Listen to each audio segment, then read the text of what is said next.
ಉತ್ತರ ಕನ್ನಡದ ದಾಂಡೇಲಿಯಲ್ಲಿ ನಡೆದ ರೈಲ್ವೆ ಇಲಾಖೆ ಕಾರ್ಯಕ್ರಮದಲ್ಲಿ ಕಾಂಗ್ರೆಸ್ನ ಹಿರಿಯ ಶಾಸಕ ಮತ್ತು ಮಾಜಿ ಸಚಿವ ಆರ್.ವಿ. ದೇಶಪಾಂಡೆ ಬಿಜೆಪಿ ನಾಯಕರನ್ನ ಹೊಗಳಿ ಗ್ಯಾರಂಟಿಗಳ ಬಗ್ಗೆ ವ್ಯಂಗ್ಯ ಮಾಡಿದ್ದಾರೆ.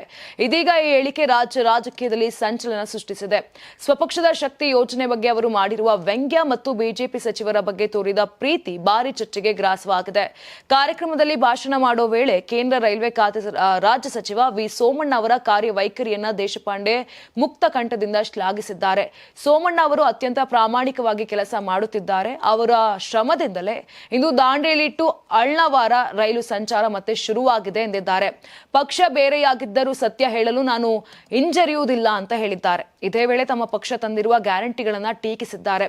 ಸಿದ್ದರಾಮಯ್ಯ ಮಹಿಳೆಯರಿಗೆ ಬಸ್ ಫ್ರೀ ಮಾಡಿದ್ದಾರೆ. ಈಗ ಯಾವುದೇ ಬಸ್ ನೋಡಿದ್ರೂ ಕೂಡ ಫುಲ್ ಇರ್ತಾವೆ. ಗಂಡಸರು ಮತ್ತು ಮಕ್ಕಳಿಗೆ ಬಸ್ ಹತ್ತಲು ಜಾಗವೇ ಇಲ್ಲದಂತಾಗಿದೆ ಅಂತ ಹೇಳಿದ್ರು.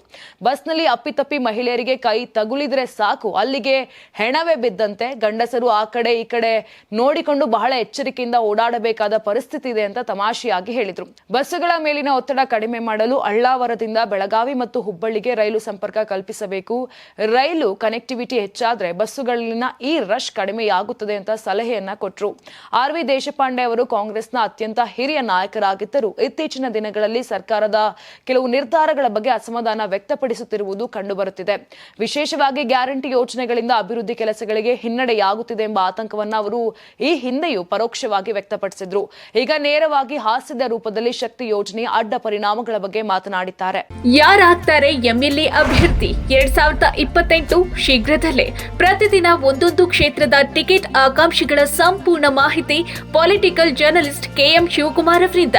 ಕರ್ನಾಟಕದ ನಂಬರ್ 1 ಡಿಜಿಟಲ್ ಮೀಡಿಯಾ ನಿಮ್ಮ ನೆಚ್ಚಿನ ಕರ್ನಾಟಕ ಟಿವಿಯಲ್ಲಿ ಮಾತ್ರ.